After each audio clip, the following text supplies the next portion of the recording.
அந்தி கிறிஸ்துவனுடைய ஆளுகையில் வந்து எல்லாருடைய நெற்றிகளிலையும் இல்லைன்னா மணிக்கட்டுகளிலையும் 666 அப்படின்ற ஒரு முத்திரையை அவங்க என்ன பண்ணுவாங்கன்னா போடுவாங்க. அப்போ இதுக்கு முன்னாடி உள்ள வசனங்களை நீங்கள் வாசிக்கும் போது வேதம் சொல்லுது, இந்த வாசிக்கலாமே, அது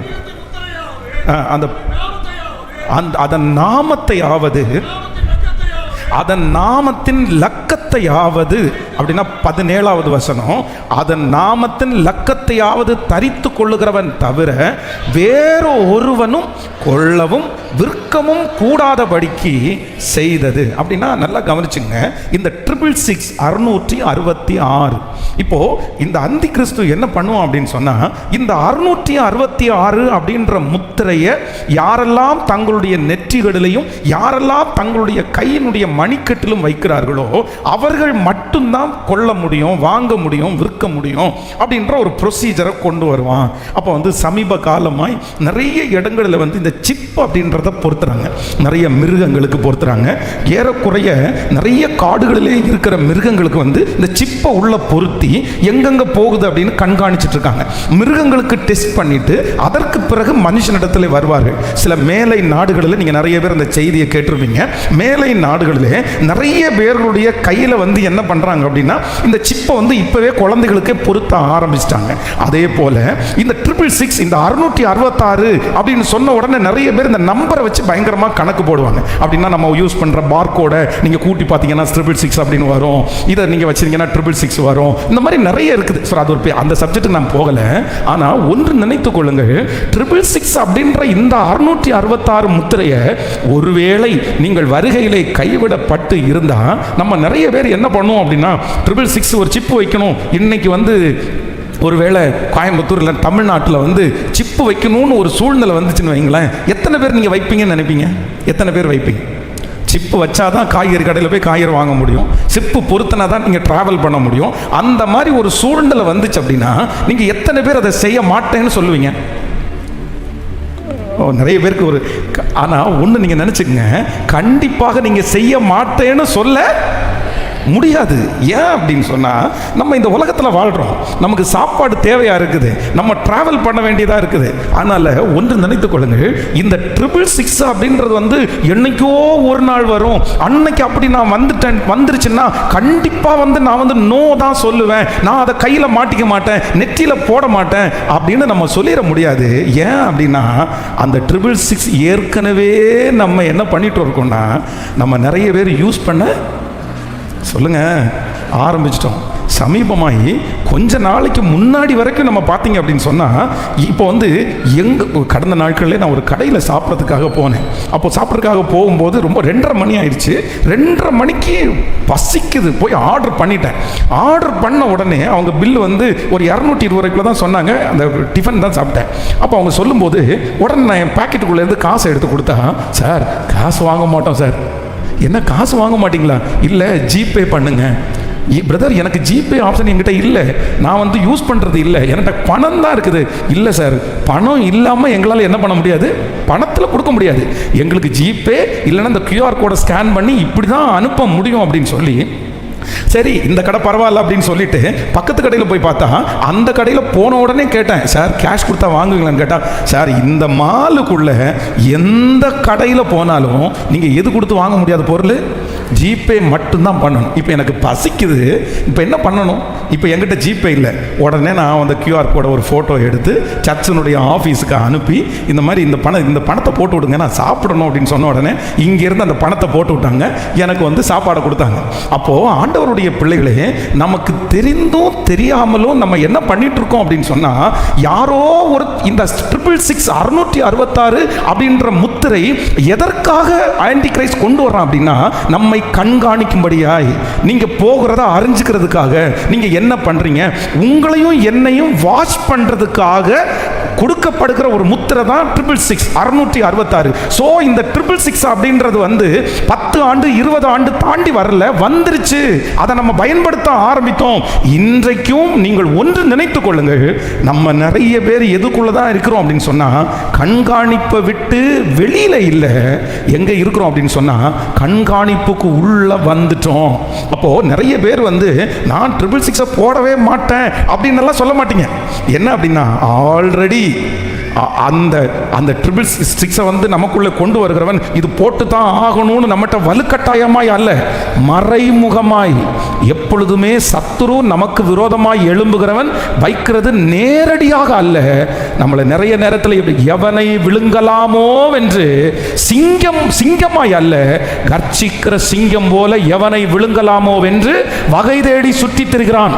பிசாசுக்கு ஆண்டவர் கொடுத்திருக்கிற இன்னொரு பேர் என்ன அப்படின்னா, அவன் நல்லவன் சொல்லல, அவன் திருடவும் கொல்லவும் அழிக்கிறதற்கும் வருகிறது போல சத்துரு எப்படி வர்றானா, திருடனை போல வருகிறான். அப்போ நம்ம ரொம்ப ஜாக்கிரதையா இருக்க வேண்டியது என்னன்னா, இந்த 666 என்கிற முத்திரையை நம்ம இப்போ வந்து நம்ம வந்து கண்டினியூ ஆயிட்டு இருக்கிறோம். இது எதுல ரொம்ப அதிகமா இருக்கு அப்படின்னு சொன்னா, நம்ம யூஸ் பண்றோம் பாருங்க இந்த மொபைல். இதுதான் என்னது, சத்தமா சொல்லுங்க, இதுக்கு பேர் தான் என்னது? கேட்கல. 666 இப்போ உங்கள் கையில் இருக்கா? இப்போ எத்தனை பேருடைய கையில் 666 வச்சுருக்கிறீங்க? இது என்ன ஆன்டி கிரைஸ்ட் வந்து உங்களுக்கு எழுதி கொடுத்தாரா கையில்? சொல்லுங்க. ஏன் அப்படின்னு சொன்னால், நம்ம யூஸ் பண்ணுற பொருளிலே மிக முக்கியமாய் நம்மை கண்காணிக்கிற ஒரு பொருள் என்ன அப்படின்னு சொன்னால், கடந்த நாட்களில் வந்து நான் வந்து ஒருவனாய் உங்களை சந்திச்சுட்டு இருக்கிறேன். அப்போ வந்து சிலர் வந்து திருச்சபைக்கு ஞாயிற்றுக்கிழமை வரல அப்படின்னு சொன்னால், நீங்கள் எப்படி வரலன்னு என்னால் கண்டுபிடிக்க முடியல.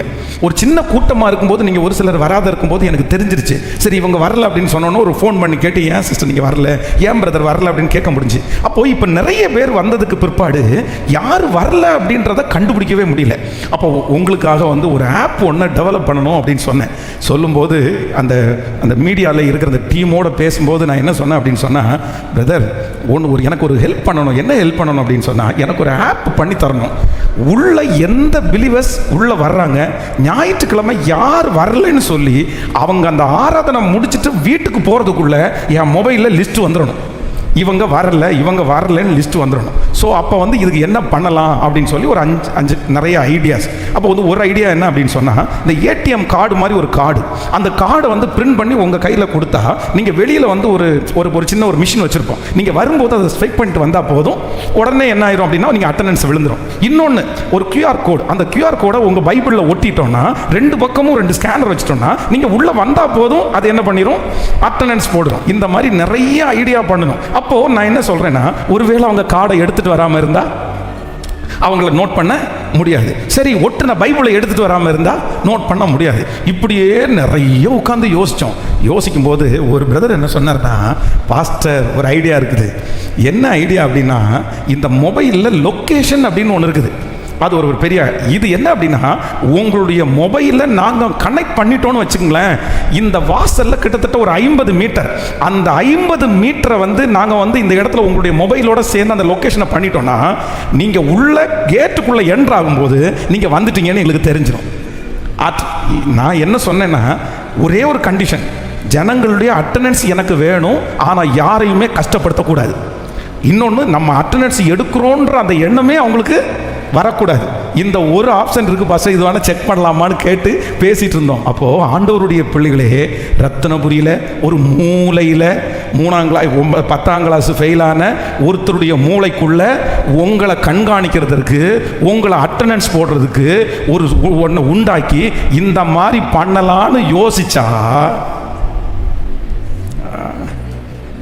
எங்களாலே கொஞ்சம் முயற்சி எடுத்து உங்களுடைய ஃபோன் நம்பரை வாங்கி உங்களுடைய அட்டண்டன்ஸு உங்களுக்கு தெரியாமலே உங்களுடைய நாலேஜே இல்லாமலே என்னால் உங்களை கண்காணிக்க முடியுமானால், நம்முடைய ஃபோன் மூலமாக ஏன் கண்காணிக்க முடியாதுன்னு நினைக்கிறீங்க? வேறு ஒன்றும் இல்லை, ரொம்ப கவனமாக இருக்கணும். என்ன அப்படின்னு சொன்னால், இன்றைக்கி இந்த சோசியல் மீடியாவை குறித்த ஒரு பெரிய அறிவு நமக்கு வேணும்.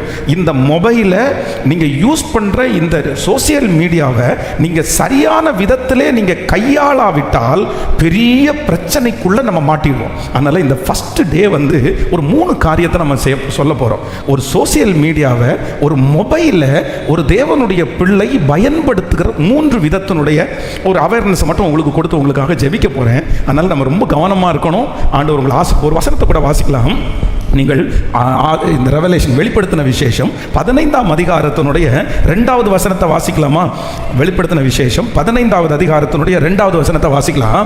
அன்றியும் அக்கினி கலந்த கண்ணாடி கடல் போன்ற ஒரு கடலையும் மிருகத்திற்கும் அதன் சொரூபத்திற்கும் அதன் முத்திரைக்கும் அதன் நாமத்தின் லக்கத்திற்கும் உள்ளாகாமல் ஜெயம் கொண்டவர்கள் தேவனுடைய சுரமண்டலங்களை பிடித்து கொண்டு அந்த கண்ணாடி கடல் அருகே நிற்கிறதை கண்டேன். இன்னொரு விஷயம் கூட எல்லாரும் வாசிக்க போறோம்.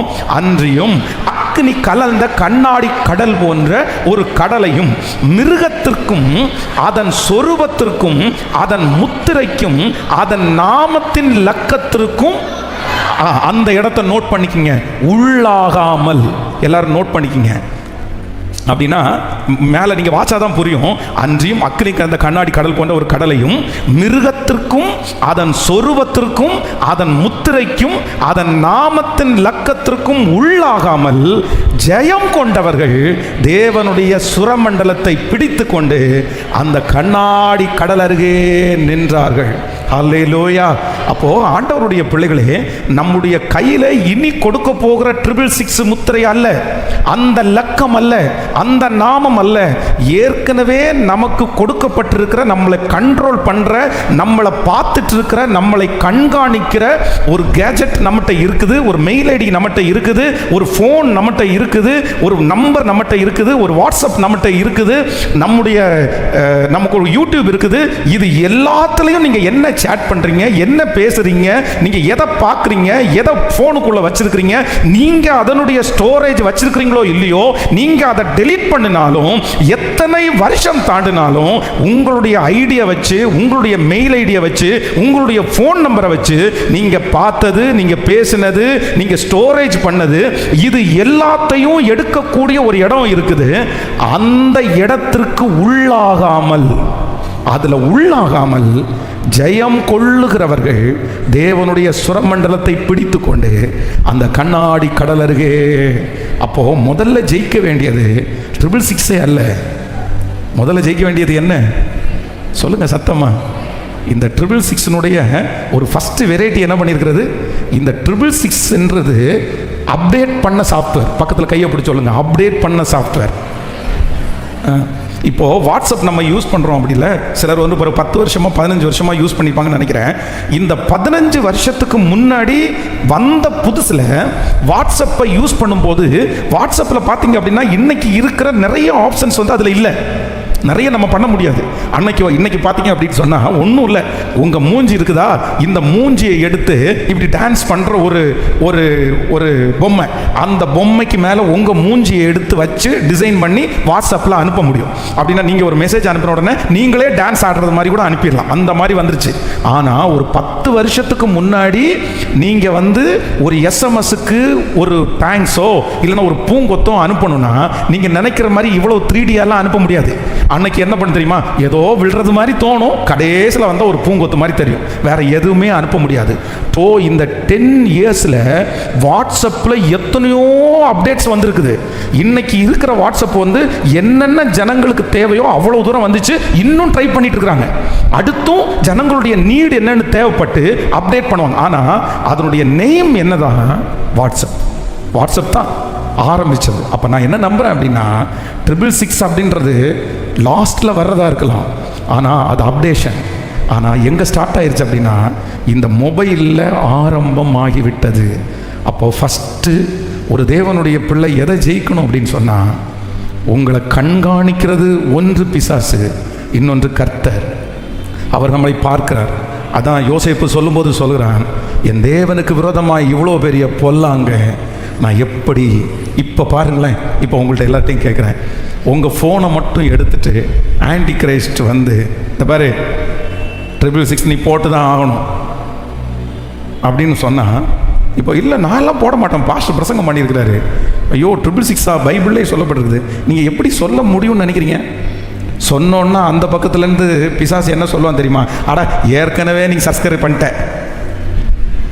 ஏற்கனவே நீ சேர்ந்தாச்சு, ஏற்கனவே உங்களுடைய காரியத்தை எல்லாம் எங்கிட்ட கொடுத்தாச்சு, இனி ஒன்றும் புதுசாக கொடுக்க வேண்டிய அவசியம் இல்லை, நான் என்ன போடுறேனோ. அப்போ நம்ம என்ன ஜெயிக்கணும் அப்படின்னா, ஆண்டவரே இன்றைக்கு ஒரு கிருபையை தாரும், என்னை சத்ரு எவ்வளவு கண்காணித்தாலும் நான் உங்கள் முன்னாடி எப்படி இருக்கணும் அப்படின்னு சொன்னால், கரைதரையற்றவனாய் இந்த லக்கத்திற்கு உள்ளாகாமல் ஜெயம் கொண்டவனாய், ஜெயம் கொண்டவளாய் நான் நம்புகிறேன். இந்த 4 நாட்கள் இந்த மீட்டிங் முடியும் போது கர்த்தர் இனி என்னை சத்துரு அந்த நாமத்திற்கு அந்த லக்கத்திற்கு நான் உள்ளாகாமல் ஜெயம் கொள்ள பண்ணுகிற தேவன் என்னோடு இருக்கிறார். ஜெயம் கொள்ள பண்ண தேவன். ஆமென். நான் ஜெயிக்கணும். ஒரு 3 காரியத்தை உங்களுக்கு சொல்லி நான் உங்களுக்காக ஜெபிக்க போகிறேன். வாசிக்கலாம். முதலாவதாக ஒரு வசனத்தை வாசிக்கலாமா? ஸோ ஆதியாகமம் 39ஆம் அதிகாரத்தினுடைய 13வது வசனத்தை வாசிக்கலாம். ஆதியாகமம் 39ஆம் அதிகாரம் 13வது வசனத்தை வாசிக்கலாம். அவன் தன் வஸ்திரத்தை அவள் கையிலே விட்டு வெளியே ஓடி போனதை அவள் கண்டபோது அவள் தன் வீட்டு மனிதரை கூப்பிட்டு, பாருங்கள், எபிரேய மனுஷன் நம்மிடத்தில் சரசம் பண்ணும்படிக்கு அவனை நமக்கு கொண்டு வந்தார், அவன் என்னோடைய சயனிக்கும்படி என்னிடத்தில் வந்தான், நான் மிகுந்த சத்தம் இட்டு கூப்பிட்டேன். கவனிங்க ஆண்டவருடைய பிள்ளைகளே, ஒன்று இந்த கெஜெட் நம்ம கையில் கொடுத்துருக்கிற இந்த சோசியல் மீடியாவில் ஒரு தேவனுடைய பிள்ளை ஃபஸ்ட்டு செய்ய வேண்டியது என்ன அப்படின்னு சொன்னால், இந்த சோசியல் மீடியா யூஸ் பண்ணுறதுக்கு என்று ஆண்டவருடைய பிள்ளைகள் என்ன பண்ணணும்னா, ஒரு லிமிட்டேஷனை ஃபஸ்ட்டு கொண்டு வரணும், ஒரு லிமிட்டை கொண்டு வரணும். இப்போ பாருங்க, இன்னைக்கு நிறைய பேருக்கு என்ன ஆகுது அப்படின்னு சொன்னால், இந்த சோசியல் மீடியா, இந்த மொபைலு, நம்மகிட்ட இருக்கிற இந்த கெஜெட் எப்படி இருக்குது அப்படின்னா, ஒரு லிமிட்டுக்குள்ளே நம்மளால் நிறைய பேர் உட்கார வைக்க முடியறதில்ல. இல்லை நான் இதைத்தான் பார்ப்பேன், இதை பார்க்க மாட்டேன், நான் இதை பார்க்க முடியாது, நான் இங்கே போக மாட்டேன், நான் இந்த வார்த்தையை நான் பேச மாட்டேன். பாருங்கள், ஒருத்தர் ஒரு ஃபோனில் வந்து சண்டை போடுறாருன்னு வச்சுக்கோங்களேன், ஃபோனில் சண்டை போடும்போது சிலர் என்ன வேணாலும் பேசுகிறாங்க. ஆனால் அதே நேரத்தில் ஒருத்தருடைய முகத்துக்கு முகம் நம்ம பார்க்கும்போது அவ்வளோ இதுவாக என்ன பண்ண மாட்டோம், வாய்ஸ் எஸ்எம்எஸ் போட்டுருவோம், மெசேஜ் போட்டுருவோம். ஆனால் நேருக்கு நேர் நம்ம அவ்வளோ என்ன பண்ண மாட்டோம் அவங்கள்ட்ட. காரணம் என்ன அப்படின்னா, இந்த சோசியல் மீடியா ஒரு மனுஷனை, ஒரு தேவனுடைய பிள்ளையை எங்கே கொண்டு போகுது அப்படின்னா, அவர்களுக்குள்ளே இருக்கிற அந்த லிமிட்டேஷனை அந்த வரைமுறைக்கு மேலாக இழுத்து கொண்டு போகுது. வேதம் சொல்லுது, நம்ம தான் அதை ஆண்டு கொள்ளணும், அது நம்மளை ஒரு நாள் என்ன பண்ணக்கூடாது. இப்போது நான் வந்து இன்றைக்கி ஒரு மொபைலை யூஸ் பண்ணுறேன் அப்படின்னு சொன்னால், நான் ஒருத்தருக்கு எஸ்எம்எஸ் பண்ணுறதுக்கு ஒரு மெசேஜ் அனுப்புறதுக்கு, குட் மார்னிங் அப்படின்ற மெசேஜை அனுப்புறதுக்கு நான் டிசைட் பண்ணிட்டேன். நான் அந்த மொபைலை கையில் எடுத்துறேன், நான் வந்து குட் மார்னிங் அப்படின்ற மெசேஜை அனுப்பிட்டேன், அவ்வளோதான். நான் குட் மார்னிங்ன்ற மெசேஜை அனுப்பிட்டு அதுக்கப்புறம் விட்டுட்டேன் அப்படின்னு சொன்னால், இது என்னுடைய கண்ட்ரோலில் இருக்குன்னு அர்த்தம், என்னுடைய லிமிட்டேஷனில் இருக்குன்னு அர்த்தம். ஆனால் என்னுடைய கண்ட்ரோலுக்கு மீறி நான் சொல்ல போனது குட் மார்னிங் தான், நான் சொல்ல போனது காலை வணக்கம் தான். ஆனால் நான் என்ன பண்ணுறேன்னா, அடுத்து கிளம்பிட்டீங்களா, குளிச்சிட்டிங்களா, சாப்பிட்டீங்களா, எத்தனை மணிக்கு ஆஃபீஸு, இன்றைக்கி என்ன ப்ரோக்ராம், எங்கே போயிட்டுருக்குறீங்க, அப்படியா ஈவினிங் மீட் பண்ணலாமா, இது எதுவுமே என்னுடைய அஜெண்டாவில், என்னுடைய பிளானிங்கில் இல்லை. ஆனால் என்ன பண்ணுது அப்படின்னா, என் கையில் இருக்கிற ஃபோன், என் கையில் இருக்கிற சோசியல் மீடியா என்னை எங்கே கொண்டு போகுது அப்படின்னா, என்னுடைய லிமிட்டேஷனை தாண்டி. ஆமென். யோசேப்பை கர்த்தர் ஆசீர்வதிக்கிறதுக்கு காரணம் என்ன அப்படின்னு சொன்னால், அவன் எடுத்த ஒரு தீர்மானம், என்னுடைய லிமிட்டை நான் எப்போ என்ன பண்ண மாட்டேன் அப்படின்னா. இந்த சத்தத்தை கேட்குற எந்த பிள்ளையாக இருந்தாலும் இன்றைக்கி நீங்கள் யோசிச்சு பாருங்கள், உங்கள் மொபைல் உங்கள் கண்ட்ரோலில் இருக்குதா, சோசியல் மீடியா உங்களுடைய லிமிட்டேஷனில் இருக்குதா? எனிவே எதுவாக இருக்கலாம். எஸ்எம்எஸ்ஸாக இருக்கலாம், ஒரு வீடியோவாக இருக்கலாம், நீங்கள் என்ன பார்க்குறதா இருக்கலாம். நான் அதை என்னுடைய கண்ட்ரோலில் வச்சுருக்கிறேன் பாஸ்டர், நான் என்னுடைய கையில் வச்சுருக்கிறேன் பாஸ்டர், நான் பேச மாட்டேன்னா பேச மாட்டேன். பாருங்கள், நிறைய பேர் இதை ரொம்ப வரைமுறைக்கு மிஞ்சி பயன்படுத்துறதுனால தான் இன்றைக்கி ரகசியங்களை நிறைய பேர் மூடி மறைக்கவே முடியாது.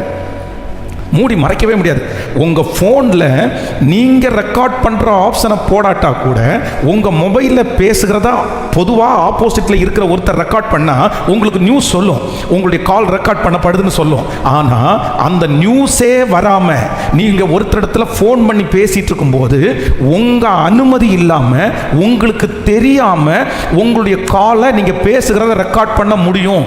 சிலர் என்ன நினைக்கிறாங்க அப்படின்னு சொன்னால், வாட்ஸ்அப்பில் பேசுகிற கால் வந்து ரெக்கார்ட் ஆகாதில்ல, நான் அதனால ஃபோன் காலில் பண்ணுறதில்ல, நான் வாட்ஸ்அப்பில் பண்ணுறேன்னு சொல்கிறாங்க. இல்லை, உங்கள் மொபைலில் இருந்து நீங்கள் என்ன பேசினாலும், அது வாட்ஸ்அப்பில் பேசினாலும் எதில் பேசினாலும் உங்கள் பர்மிஷன் இல்லாமல் இன்னொருத்தரால் அவங்க ஃபோனில் ரெக்கார்ட் பண்ண முடியும் நீங்கள் பேசுகிறத.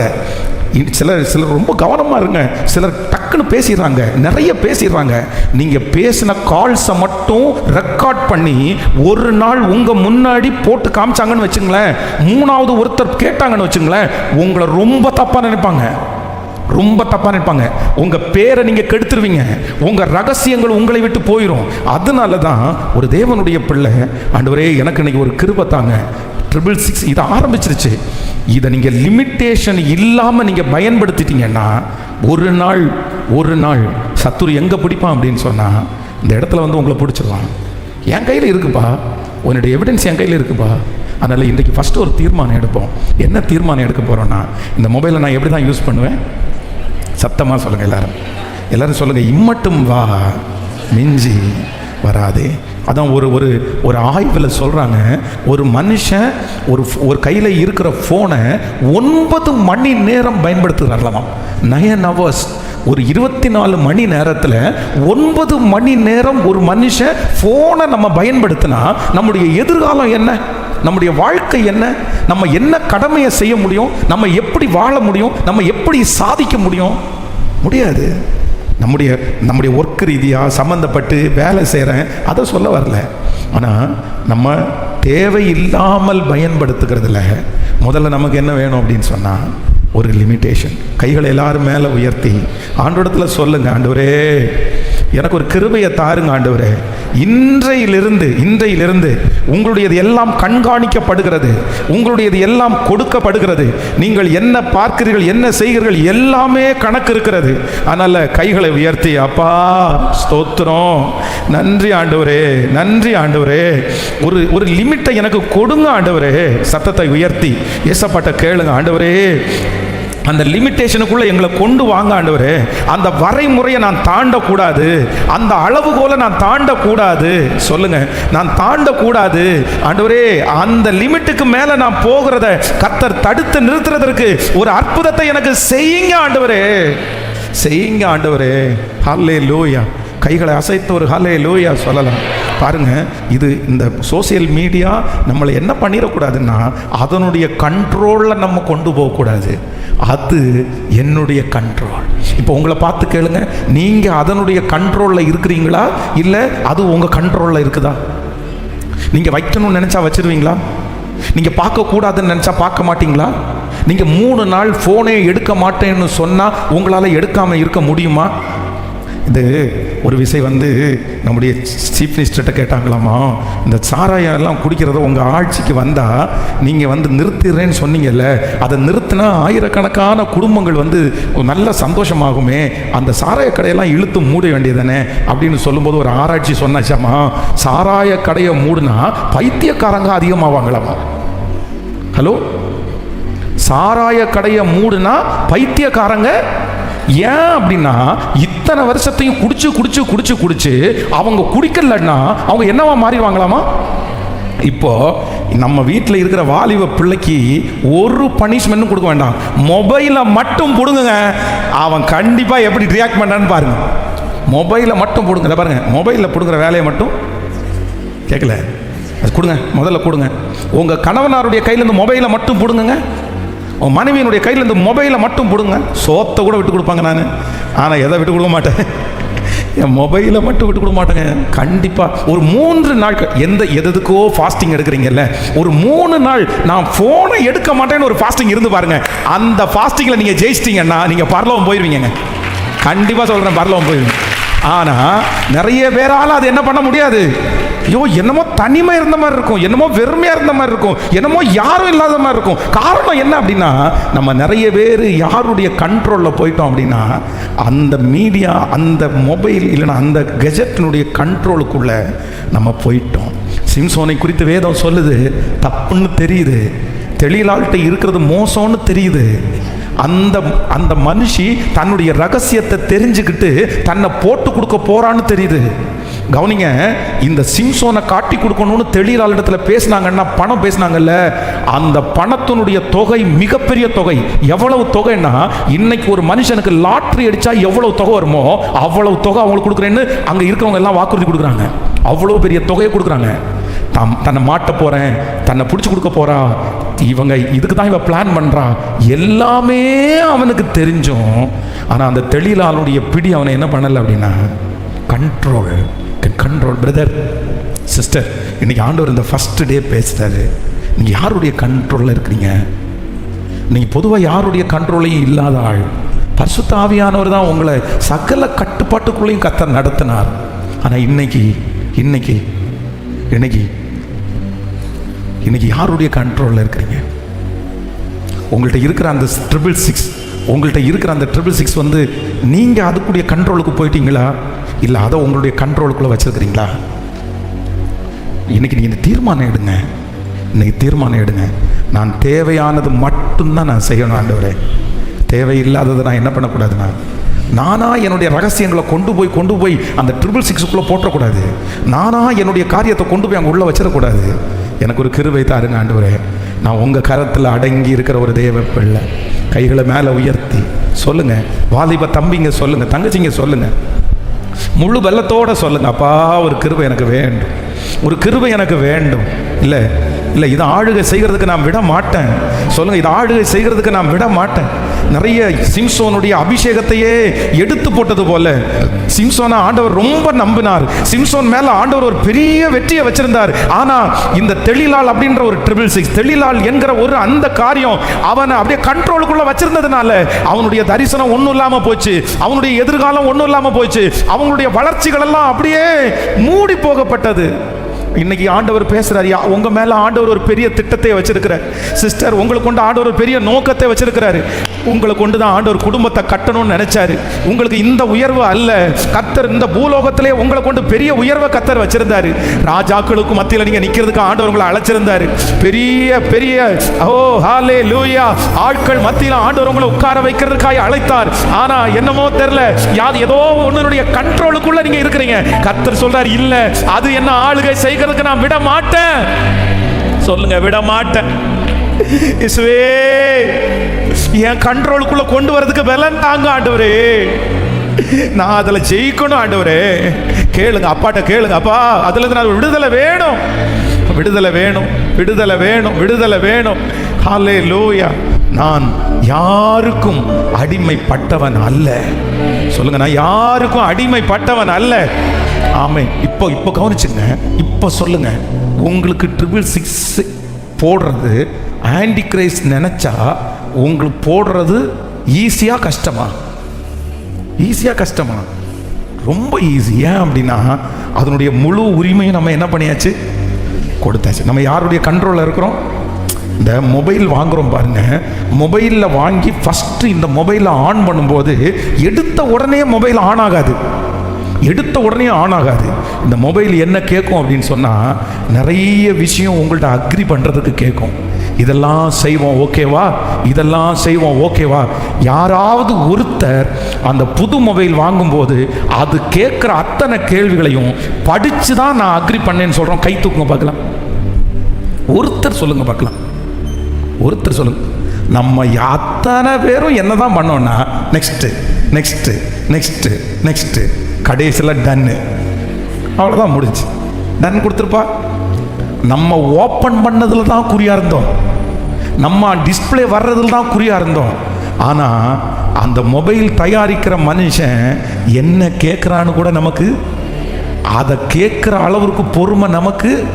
காரணம் என்னன்னா, அது மேலே இருக்கிற அடிமைத்தனம், அது மேலே இருக்கிற மோகம்தான் காரணம். இப்போ உங்களே நீங்கள் நினச்சி பாருங்கள். நிறைய வயதான அம்மாங்களுக்கு கூட சொல்கிறேன், சிஸ்டர்ஸ்க்கு கூட சொல்கிறேன். ஒரு காலத்துலலாம் சிஸ்டர்ஸ் எல்லாம் பண்ணின ப்ரேயர் எவ்வளவு தெரியுமா, எப்படி ப்ரேயர் பண்ணாங்க தெரியுமா? ஆனால் இன்னைக்கு ரொம்ப கஷ்டம். இன்னைக்கு நிறைய குடும்பங்களில் சண்டை, நிறைய குடும்பங்களில் பிரிவினை, கோர்ட்டு நிரம்பி வழியுது. ஆண்கள் நல்லவங்கன்றதுக்காக சொல்லலை, அதுக்கு நிறைய காரணம் என்ன தெரியுமா? இன்னைக்கு நிறைய சிஸ்டர்ஸு ஃபோன்லேயே தாங்க உட்காந்துருக்குறாங்க, ஃபோன்லேயே தான் உட்காந்துருக்காங்க. அதுவும் வீட்டிலேருந்து வேலைக்கு போகாத வீட்டில் இருக்காங்க பாருங்க. ஐயோ, எப்போ பாரு. நீ அடிமையாகாதீங்க, அடிமையாகாதீங்க. ஹல்லேலூயா. நான் ஒன்றுக்கும் அடிமைப்பட்டவன் அல்ல. இப்போ கணவன்மாரும் அப்படிதான். எனக்கு நிறைய பேர் பிள்ளைகளோட சேர்ந்து தூங்க கூட போகிறதில்ல. காரணம் என்ன தெரியுமா? அவ்வளோதான், அவங்க அடிமை. நீ போய் தூங்கு. நிறைய குடும்பங்களில் குடும்பமாக தூங்கி எத்தனை நாள் ஆச்சு தெரியுமா? குடும்பமாக சாப்பிட்டு எத்தனை நாள் ஆச்சு தெரியுமா? காரணம் என்ன தெரியுமா? இந்த ஒரு ஃபோன், ஒரு கெஜெட், ஒரு லேப்டாப், இதற்கு அடிமை. யாருக்காக ஆண்டவர் பேசுனாருன்னு தெரில. நான் இந்த 4 days மீட்டிங்கில் கடைசியோட 3 days தான் நான் தெரியாமல் 4 days வச்சிட்டேன். ஏன் அப்படின்னு சொன்னால், இந்த வருகையை குறித்த செய்தி அவங்க இந்த படமெல்லாம் காமிச்சு, நிறைய இதெல்லாம் காமிச்சு ரொம்ப அழகாக பேசுவாங்க பாஸ்டர். அவங்களுடைய மெசேஜினுடைய டைப்பே வேறு, நம்ம வேறு. அதனால் இதோட அதில் மிங்கிள் ஆக வேண்டாம். நான் 4 days தான் அவர்கிட்ட கேட்டிருந்தேன். ஃபஸ்ட்டு ஃபிக்ஸ் பண்ணி 4 daysக்கு நோட்டீஸ் எல்லாம் போட்டாச்சு. அதுக்கப்புறம் பாஸ்டர்கிட்ட கேட்டால், இல்லை நான் 3 days தானே வரேன்னு சொல்லியிருந்தேன் அப்படின்னா. சரி பரவாயில்ல, அது போட்டது ஆண்டவர் சித்தம். ஒரு நாள் நம்ம பேசுவோம், யார் வர்றவங்க வரட்டும், கேட்குறவங்க கேட்கட்டும், பரவாயில்ல அப்படின்னு தான். ஆனால் உண்மையிலேயே நான் நம்புகிறேன், ஆண்டவர் யாரோ ஒருத்தர் இடத்துல பேசுகிறாரு. உங்கள் மேலே ஆண்டவர் வச்சிருக்கிற நோக்கம் ரொம்ப பெருசு. கர்த்தர் சொல்லுகிறார், அதை ஜெயிக்கிறவன் எவனோ, அந்த காரியத்தை ஜெயிக்கிறவன் எவனோ, அவங்க கண்ணாடி கடலுக்கு முன்பாக தேவ சமூகத்தில் தேவனுக்கு முன்பாக நம்ம நிற்க போகிறோம். என் கண்ட்ரோலில் தான் இருக்கும். இனி நான் இன்னையிலிருந்து நான் கண்ட்ரோல் பண்ண ஆரம்பிக்கிறேன். இனி நான் நினைச்சாதான் அதை பயன்படுத்துவேன். நான் ஆஃப் பண்ணணும்னு நினைச்சா ஆஃப் பண்ணுவேன், நான் ஆன் பண்ணணும்னு நினைச்சா ஆன் பண்ணுவேன். இந்த டைம்ல நான் நிறுத்தணும்னு நினைச்சா அந்த டைம்ல ஒரு நிமிஷம் கூட மாறாம நான் அதை முடிச்சுட்டு வெளியே போவேன். இந்த தீர்மானம் மட்டும் எடுங்க. நான் நம்புறேன், ஆண்டவர் உங்களுக்கு நிறைய நேரம் கொடுப்பார். அந்த நேரத்தில் நீங்க வெற்றியாய் பயன்படுத்த முடியும். ஹல்லேலூயா. கர்த்தர் ஏதேன் தோட்டத்தில் ஆதாமையும் ஏவாளையும் கொண்டு போய் நிறுத்தி அவங்களுக்கு கொடுத்த ஒரு பெரிய அதிகாரம் என்ன அப்படின்னா, நீ ஆண்டு கொள்ளுவாய். நான் நம்புறேன், இன்றைக்கு முதல் நாள் கர்த்தர் உங்க தலை மேல, என் தலை மேல ஒரு அபிஷேகத்தை தரட்டும். நீ ஆண்டு கொள்ளுவாய். அது உன்னை ஆளுகை செய்வது இல்லை. கேளுங்க அப்பாட்ட. ஆமென். தகப்பனே, இனி என் வாலிப பிள்ளை அது ஆளுகை செய்யக்கூடாது, வாலிப தங்கச்சி அதை ஆளுகை செய்யக்கூடாது. ஹல்லேலூயா. அதனால தம்பி தங்கச்சிங்க எல்லாம் தயவு செய்து, யூத்ஸ் நீங்க நிறைய பேர் அட்டென்ட் பண்ணுவீங்கன்னு நினைக்கிறேன், தயவு செய்து ஒரு கண்ட்ரோலுக்குள்ள கொண்டு வந்துருப்பா. நீ தயவு செய்து படுத்து தூங்கு. அந்த மொபைலை ஆஃப் பண்ணிட்டு படு. தயவு செய்து படு. எந்திரிச்ச உடனே நீ அதை தேடாத. ஸோ நம்பர் 2 வேகமாக உங்களுக்கு சொல்கிறேன். நம்பர் 2, ரெண்டாவது வாசிக்கலாம். யோவான் எழுதின சுவிசேஷம் 21ஆம் அதிகாரத்தினுடைய 20வது வசனத்தை வாசிக்கலாமா? 21ஆம் அதிகாரம் 20வது வசனத்தை வாசிக்கலாம். பேதுரு திரும்பி பார்த்து இயேசுவுக்கு அன்பாய் இருந்தவனும் ராப்போஜனம் பண்ணுகையில் அவர் மார்பிலே சாய்ந்து, ஆண்டவரே உம்மை காட்டி கொடுக்கிறவன் யார் என்று கேட்டவனுமாகிய சீசன் பின்னே வருகிறதை கண்டான். அவனை கண்டு பேதுரு இயேசுவை நோக்கி, ஆண்டவரே இவன் காரியம் என்ன என்றான். அதற்கு இயேசு, நான் வரும் அளவும் இவன் இருக்க எனக்கு சித்தமானால் உனக்கு என்ன, என்னை பின்பற்றி வா என்றார். கவனிங்க எல்லாரும், கவனமாய் கவனிங்கள். இது என்ன சப்ஜெக்ட் அப்படின்னு சொன்னா, ஆண்டவருக்கு ரொம்ப நேசமான இந்த யோவான் வருகிறார். ஆண்டவர் ஒவ்வொருத்தரை குறித்து சொல்லிட்டே இருக்கிறார். இப்போ இந்த யோவான் வந்த உடனே பேதுரு தான் எப்போ நமக்கு தெரியாதா, அவர் ஒரு முந்திரி கொட்டை, எதுனாலும் டக்குன்னு ஃபர்ஸ்ட் எடுக்கிறவர். இவர் என்ன பண்ணுவார் அப்படின்னு சொன்னா, இவருடைய கதையே இப்போ கொஞ்சம் மோசமா இருக்குது. இப்போ இவர் என்ன கேட்குறாரு அப்படின்னா, இவர் ரொம்ப ஆண்டவரோட நடக்கிறவன், உங்கள் தோளிலே சாஞ்சவன், சரி இவனுக்கு என்ன, அவன் எதிர்காலம் என்ன, அவனை என்ன தான் பண்ண போறீங்க அப்படின்னு ஆண்டவரிடத்தில் கேட்கும்போது ஆண்டவர் என்ன சொல்றார் அப்படின்னா, எப்பா நான் வரும் அளவும் இவன் இருக்க எனக்கு சித்தமானால் உனக்கு, அப்படின்னா என்ன அர்த்தம்னா, உன் வேலை என்னமோ நீ என்ன செய்யோ, இன்னொருத்தருடைய வாழ்க்கையில் என்ன நடக்குது, இன்னொருத்தருடைய அனுபவம் என்ன, இதை பார்க்கறது உன் வேலை. சொல்லுங்க. இப்போ சோசியல் மீடியா இல்லைனா இந்த கெஜெட்டு இல்லைனா இந்த 666 உங்களை எங்கே கொண்டு போகுது அப்படின்னா, ஆக மொத்தத்தில் தாம் வேலையை யாரும், ஹலோ ஹலோ இல்லை, நீங்கள் வீட்டில் இருந்து மொபைலில் இருந்து மனைவி எங்கே செல்லுகிறாங்க, கணவன் எங்கே செல்லுகிறான், இதுவா பார்த்துட்டு இருக்கிறீங்க? இல்லை பிள்ளை எங்கே செல்லுகிறான், அப்படியா பார்த்துட்டு இருக்கிறீங்க? ஐயோ அந்த அக்கா சமைச்சிருக்காங்க, என்ன சமைச்சிருக்கிறாங்க பார்ப்போமா? அந்த அண்ணன் மனைவியை கூட்டிட்டு போறாங்க, எங்க கூட்டிட்டு போயிறார் பார்ப்போமா? ஐயோ இந்த அண்ணன் ஒரு வீடு கட்டி இருக்கிறான், அந்த அண்ணனுடைய கக்கூஸ் எப்படி இருக்கு பார்ப்போமா? இந்த டூர் போறாங்க பாருங்களேன். ஃபர்ஸ்ட் எல்லாம் இந்த ஹோம் டூர் அப்படின்றது ஃபேமஸாக இருந்துச்சு. இப்போ பாத்ரூம் டூர் தான் ரொம்ப ஃபேமஸாக இருக்கு. ஆமாம், பாத்ரூமுக்குன்னு ஒரு டூர், அப்படின்னா கல்கூசுக்குன்னு ஒரு டூர். அடுத்தவங்க கக்கூஸை பார்த்து நம்ம என்ன பண்ண போகிறோம்? ஆனால் நம்ம நிறைய பேர் பார்த்துட்டு உட்காந்து அதில் கமெண்ட் பண்ணி, மிகவும் அருமை, க்ளோசெட் மிகவும் அருமையாக இருக்கிறது, ஃப்ளஷ்லே தண்ணி புஷ்ன்னு வருகிறது. என்ன இது ஆண்டவருடைய பிள்ளைகளே? என்ன அப்படின்னு சொன்னால், இது சத்துருடைய ஒரு மிகப்பெரிய வஞ்சகம். ஃபர்ஸ்ட் வஞ்சகம் என்ன அப்படின்னா, இந்த சோசியல் மீடியா அதனுடைய கண்ட்ரோலில் கொண்டு வர்றது அதனுடைய பெரிய ஒரு ஆபத்து. நம்பர் 2, ரெண்டாவது என்ன அப்படின்னா, எது முக்கியன்றத எனக்கு மறக்க பண்றது தான் இந்த சோசியல் மீடியாவோட ரெண்டாவது பெரிய ஆபத்து. எது முக்கியம்? இப்ப வாலிப தம்பிக்கு எது முக்கியம், வாலிப தங்கச்சிக்கு உன்னுடைய முக்கியமான அந்த காரியத்தை உன்னை மறக்க பண்ணுது. இப்ப பாருங்க, இப்ப நான் எக்ஸாம் இன்னைக்கு 41 வயசு ஆயிடுச்சுன்னு வச்சுங்களேன். இந்த 41 வயசுல நான் இப்ப 10th ஃபெயில் ஆயிட்டேன். 11th படிக்கணும்னு எனக்கு ஆசையா இருக்கு, +2 படிக்கணும்னு ரொம்ப ஆசையா இருக்கு. இப்ப 41 வயசுல போய் ஒரு ஸ்கூல்ல ஜாயின் பண்ணி என்ன கொஞ்சம் +1ல சேர்த்து விடுறீங்களா அப்படின்னா நடக்குமா? சத்தமா சொல்லுங்க.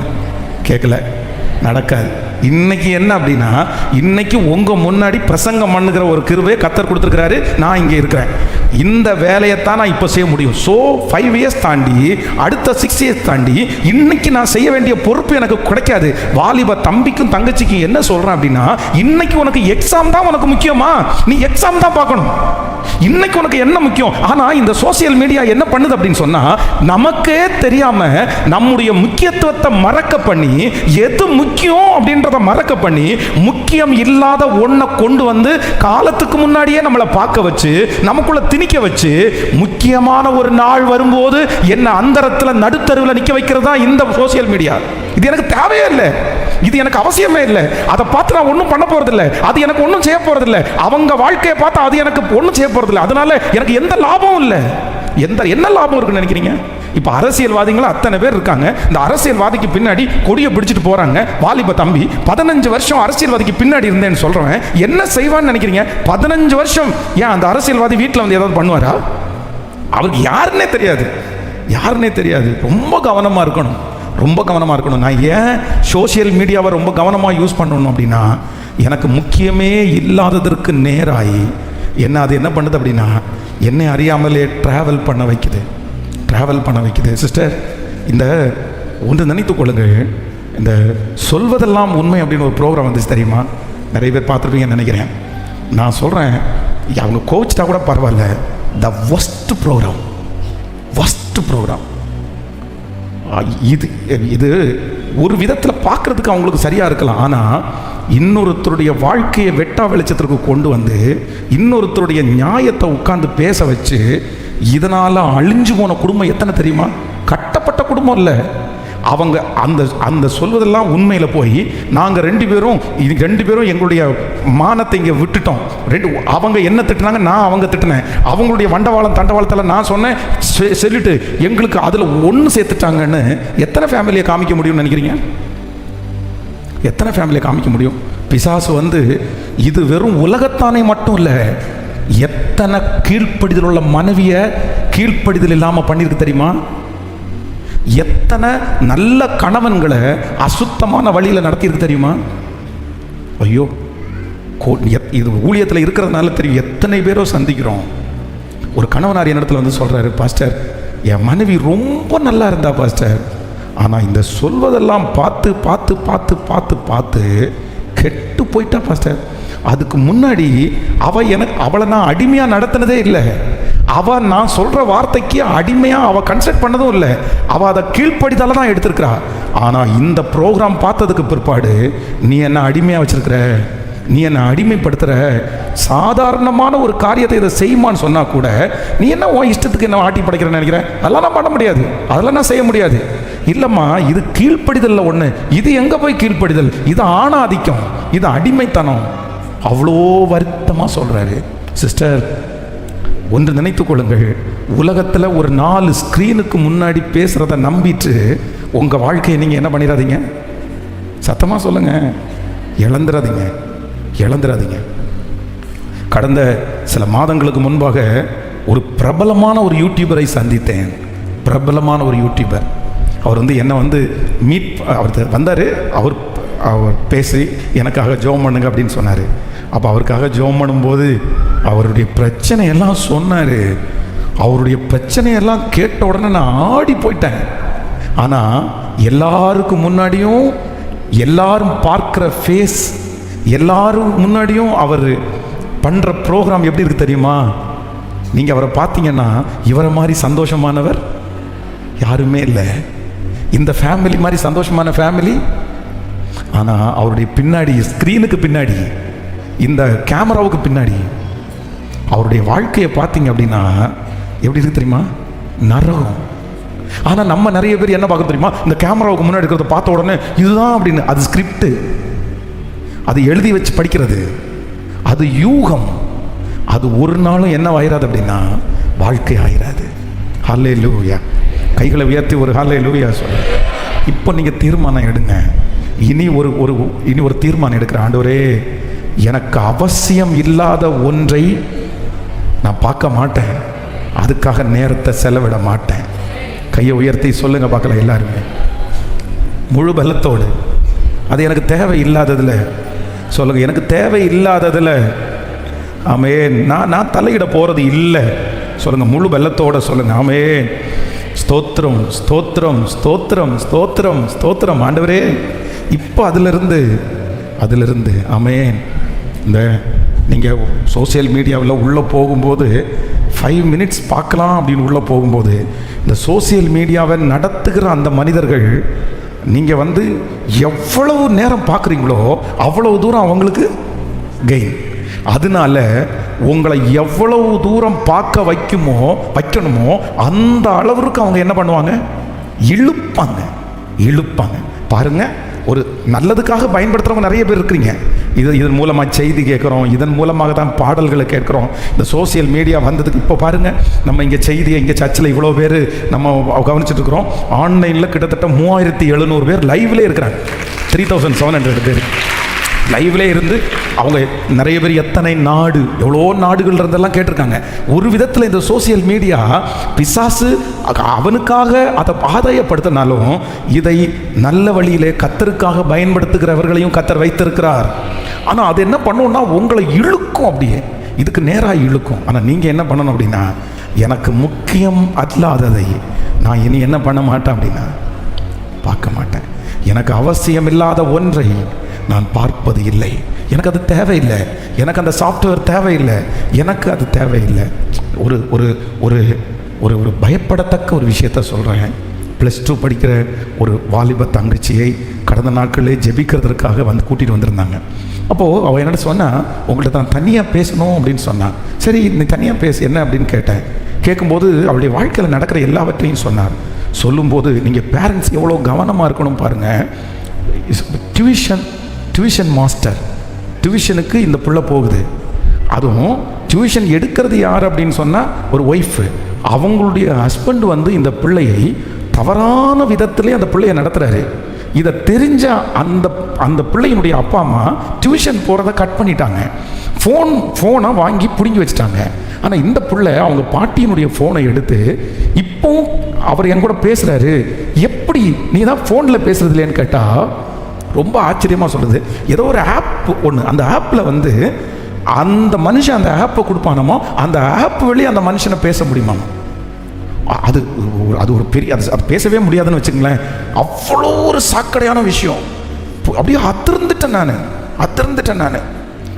எப்பா நீ ரொம்ப கொடுமையான ஒரு இடத்துல இருக்கிற, நீ ஒரு பெரிய பள்ளத்துக்குள்ளே விழுந்துட்டு இருக்கிற, நீ வெளியே வரலன்னா உன்னுடைய எதிர்காலம் ஒன்றும் இல்லாமல் போயிடும், இந்த பயம் உனக்கு இருக்கான்னு கேட்கும்போது, அங்கிள் எனக்கு பயம் இருக்குது, எனக்கு வெளியே வரணுன்ற அந்த விருப்பம் இருக்கிறதுனால தான் உங்கள்கிட்ட நான் ப்ரேயருக்கு வந்திருக்கிறேன், ஆனால் என்னால் முடியல. அந்த மனுஷன் வந்து அந்த ஆப்பை நீ டெலீட் பண்ண வேண்டியதானே அப்படின்னா, கதையா வாலிப தம்பிங்க தங்கச்சிங்க ஒன்று நினைத்து கொள்ளுங்க, இந்த மொபைலில் வச்சிருக்கிறீங்க பாருங்க ஆப்பு, தேவையில்லாத வைக்காதீங்க. சிலருடைய மொபைலில் வந்து இந்த ரம்மி விளையாட்டு ஆப்பை வந்து டவுன்லோட் பண்ணி வச்சிருக்கிறாங்க. ரம்மி விளையாட்டு உங்களுக்கு எதுக்கு? ஒரு ஆண்டவருடைய பிள்ளை ரம்மி விளையாட்டு விளையாடலாமா? அது சூதாட்டம் அல்லவா? அந்த சூதாட்டத்தில் எப்படி கலந்துக்கலாம் நீங்க? ரொம்ப தப்பு. பைபிள் இல்லை, பைபிளுக்கு ரிலேட்டான ஆப் இல்லை, ஆனால் சினிமா பாட்டு கேட்குற ஆப் இருக்குது, சினிமா படம் பார்க்குற ஆப் இருக்குது, என்னென்னமோ இல்லை. ரொம்ப இப்போ 666 என்ன அப்படின்னா, இந்த 666 முத்திரை வச்சிருக்கிறவன் அந்த மாதிரி ஆப் அவனுக்கு தான் சொந்தமானது. பாவம் ஆன்டி கிரைஸ்ட் தான் சொந்தமானது. எப்பா ஏற்கனவே என்னுடைய ஆப்பை நீ யூஸ் பண்ணுறப்பா, நீ யூஸ் பண்ணிட்டு தான் இருக்க, நீ ஏன் பையன் தான், நீ ஏன் பொண்ணு தான் அப்படின்னு சொல்றதுக்கு எவ்வளோ நேரம் ஆகும்? அதனால சோசியல் மீடியா எதுக்கு விடக்கூடாதுன்னா, முக்கியமானதை எடுத்து போட்டு முக்கியம் இல்லாத ஒன்றிலே உங்களை வழி நடத்துறதுக்கு. எப்பா உனக்கு நிறைய வேலை இருக்குது சிஸ்டர், உங்களுக்கு நிறைய வேலை இருக்குது. கர்த்தர் சொல்லுகிறார், நீ போக வேண்டிய தூரம் வெகு தூரம், நீ போக வேண்டிய தூரம். பிரதர், உங்களுடைய சம்பாத்தியம் ரொம்ப பெருசு, ஆண்டவர் உங்களை ரொம்ப பெரிய அளவில் கொண்டு போகிறது கர்த்தர் எதிர்பார்க்கிறார். இந்த மாதிரி டைம் வேஸ்ட் பண்ணுறதுக்கு ஆண்டவர் உன்னை அழைக்கல, இந்த மாதிரி உட்கார்றதுக்கு ஆண்டவர் உங்களை அழைக்கல. உங்களை சுற்றி ஆயிரக்கணக்கான வேலைகளை கர்த்தர் வைத்திருக்கிறார், உங்களை சுற்றி ஆயிரக்கணக்கான பொறுப்புகளை ஆண்டவர் வைத்திருக்கிறார். உங்களை கொண்டு ஆண்டவர் பெரிய எழுப்புதலை கர்த்தர் செய்ய போறாரு. நஷ்டம் வந்துச்சுன்னு நினைக்காதீங்க, தோல்வின்னு நினைக்காதீங்க. ஏன் தோல்வி, ஏன் நஷ்டம்? உலகத்தில் இருக்கிறவன் பாருங்க எவ்வளோ ஞானமாக இருக்கிறான் பாருங்க. காலேஜ் படித்து முடிச்சுட்டு வந்த உடனே அவங்க அப்பா அவனுடைய பிஸ்னஸை கையில் எடுத்து, அந்த பையன் அவனுடைய மொபைல் கையில் 1 லட்சம் ரூபா மொபைல் வச்சிருக்கிறான். ஆனால் அந்த 1 லட்சம் ரூபா மொபைலில் அவனுடைய பிஸ்னஸ்க்கான ஆப் தான் வச்சிருக்கிறான். அவனுடைய பிஸ்னஸ் மெம்பர்ஸனுடைய ஃபோன் நம்பர்ஸில் அவன் அனுப்புகிற வாட்ஸ்அப், அவன் பேசுகிற கால்ஸ், இது எல்லாமே எது சம்மந்தப்பட்டிருக்குன்னா பிஸ்னஸ் சம்மந்தப்பட்டு தான் இருக்குது. அவன் ஒரு ஃபோன் பண்ணி ஒருத்தர்கிட்ட பேசினான்னா 500 ரூபாய் லாபம் இல்லாமல் அவன் பேச மாட்டேங்கிறான். அவன் ஒருத்தருக்கு வாட்ஸ்அப் பண்ணான் அப்படின்னா அவனுடைய கம்பெனியுடைய கொட்டேஷனை, அவனுடைய கம்பெனியுடைய என்வெல்ப்மென்ட் தான் அனுப்புறான். ஆனா ஆண்டவருடைய பிள்ளை, வேதத்தை வாசிக்கிற பிள்ளை தன்னுடைய மொபைல்ல வாட்ஸ்அப் அனுப்பும்போது, நீ அனுப்புற வாட்ஸ்அப்பினுடைய அந்த படம் என்ன படம்? நீ அனுப்புற அந்த ரிசல்ட் என்னது? அதுல என்ன யூஸ், உனக்கு என்ன லாபம்? நீ போஸ்ட் பண்ற அந்த போஸ்ட்ல என்ன லாபம்? உலகத்தில் இருக்கிற மனுஷன் இன்ஸ்டாகிராமில் ஒரு போஸ்ட்டை போட்டுட்டு அவன் போடுற போஸ்ட் என்ன அப்படின்னா, அவனுடைய ஃபியூச்சரை போடுறான், அவனுடைய பிசினஸை போடுறான். ஆனா நம்ம நிறைய பேர் தேவையில்லாத ஏதோ ஒரு போட்டோ போட்டு நம்மளே போட்டோ பிடிச்சிட்டு எத்தனை லைக் வரும், எத்தனை கமெண்ட்ஸ் வருதுன்னு பார்த்தா அதனால என்ன பிரயோஜனம் உனக்கு? உன் எதிர்காலம் ஒன்றும் இல்லாமல் போகணும். நீ ஜோம் பண்ணி சர்ச்சுக்கு வந்து இதுல எல்லாம் கோட்டை விட்டா எப்படி ஆசீர்வதிக்கப்பட முடியும்? வேதம் சொல்லுகிறது, நாட்கள் பொல்லாதவைகளா இருப்பதினால் காலத்தை பிரயோஜனப்படுத்திக் கொள்ளுங்கள். எப்பா இந்த வாய்ப்பு உனக்கு எப்பவும் கிடைக்காது, இந்த சூழ்நிலை உனக்கு எப்பவும் வராது. திறவுண்ட வாசல் அடைக்கப்படுறதுக்கு முன்னாடி, உனக்கு கொடுக்கப்படுகிற வாய்ப்புகள் மூடுகிறதற்கு முன்னாடி யார் முன்னாடி போறாங்களோ அவங்கள கர்த்தர் ஆசீர்வதித்து விடுதலை கொடுக்கிறதுக்கு வல்லவரா இருக்கிறார். அதனால தேவையானது பிரதர், நீங்க ஒரு மொபைல்ல வந்து ஒருத்தருக்கு SMS அனுப்புனா அதுல காரணம் இருக்கணும் பிரதர், அது ஒர்த் இருக்கணும் சிஸ்டர், அதுல ஒர்த் இருக்கணும் சிஸ்டர். நீங்க சிரிங்க தப்பு இல்லை, நீ ஜாலியா இருங்க தப்பு இல்லை, அதெல்லாம் நான் தப்புன்னு சொல்ல. ஏன்னா மனுஷனுக்கு ரிலாக்ஸ் தேவைப்படுது. நீங்க வந்து ஒரு மொபைலில் ஒரு சந்தோஷமான ஒரு நிகழ்ச்சியை பகிர்ந்துக்கிறதுல அதை தப்புன்னு சொல்ல. பட் ஆனா உலகத்தில் இருக்கிறவங்க அதை வந்து தங்களுடைய டெவலப்மெண்ட்டுக்காக பயன்படுத்தும் போது நீங்க உங்களுடைய அழிவுக்காக அதை பயன்படுத்தலாமா? சொல்லுங்க, அழிவுக்காக பயன்படுத்தலாமா? ஒரு ஹோம் டூர் வீட்டை டூர் போடுறவங்க வந்து நம்ம பார்க்குற வாடிக்கையாளர்களா? இல்லை. எல்லாரும் 2வது காரியத்திற்காக ஜெபிக்க போகிறோம். ஆண்டவரே, இனி இந்த சோசியல் ஃபஸ்ட்டு நம்பர் 1 முதலாவதாக ஆண்டவர் பேசினார், நம்ம இந்த சோசியல் மீடியாவை என்ன பண்ணணுமாமா? லிமிட்டேஷன். நம்பர் 2 2வது இதை என்ன பண்ணுவேன்னா, முக்கியமானதை இது அவசியம் அல்ல அப்படின்னா நான் கண்டிப்பாக அதுக்குள்ளே என்ன பண்ண மாட்டேன்னா, இது இப்போ தேவையில்லை. ஏதோ ஒரு வாலிப தங்கச்சியை பார்த்து கர்த்தர் சொல்கிறாரு, இந்த எஸ்எம்எஸ் இப்போ தேவையில்லை, இந்த லவ் இப்போ தேவையில்லை, இந்த கான்வர்சேஷன் இப்போ தேவையில்லை, இப்போ தேவையில்லை, இப்போ தேவையில்லை. இப்போ உனக்கு படிப்பு தான் முக்கியம், இப்போ உனக்கு இந்த வேலை தான் முக்கியம். இப்போ என்ன தேவையோ அதை பாருங்க, அதை பண்ணுங்க. ஹல்லேலூயா, ஹல்லேலூயா. கைகளை உயர்த்தி சொல்லலாமா பாட்டை? கேட்கலாம் ஆண்டவரே. பெரியவங்க கூட அப்படிதான், பெரியவங்க கூட அப்படிதான். இன்னைக்கு என்னமோ முதல் நாள் இந்த மீட்டிங்கை ஆண்டவர் தான் ஏற்படுத்தினார்னு நான் நம்புகிறேன். நிறைய பேர் இந்த கட்டுக்குள்ளே இருக்கிறதுனால நான் நம்புகிறேன், நாளைக்கு நாளானைக்கு அடுத்த நாள் வர்றவங்க மட்டும் லக்கி கிடையாது, இந்த ஃபர்ஸ்ட் நாள் கலந்து கொள்கிறவர்கள் விசேஷமானவர்கள் அப்படின்னு நான் நம்புகிறேன். ஆண்டவர் உங்களோட முகமுகமாக பேசிட்டு இருக்கிறாரு, நேருக்கு நேரு பேசிட்டு இருக்கிறாரு. வாலிப தம்பி இல்லை, ஆண்டவர் உன்னை முக்கியத்துவப்படுத்துறதுக்கு கர்த்தர் விரும்புகிறாரு. உன் மேலே ஆண்டவர் வச்சுக்கிற நோக்கம் ரொம்ப பெருசு, உங்க மேல ஆண்டவர் வச்சுக்கிற நோக்கம் ரொம்ப பெருசு. ஆனா பிசாசு உன்னை எங்கேயோ ஒரு இடத்துல கொண்டு போய் உட்கார வைக்கிறான். ஹல்லேலூயா, ஹல்லேலூயா, ஹல்லேலூயா. இயேசுவே, அந்த கிருபை என் மேல் வரட்டும் ஆண்டவரே. நன்றி அப்பா, நன்றி. யோசேப்பை போல் நான் ஒழுங்கில்லையே, நோவாவை போல் நீதிமானும் இல்லையே, யோசேப்பை போல் நான் ஒழுங்கில்லையே, நோவாவை போல் நீதிமானும் இல்லையே, ஆபிரகாமை போல் விசுவாசி இல்லையே, தானியேலை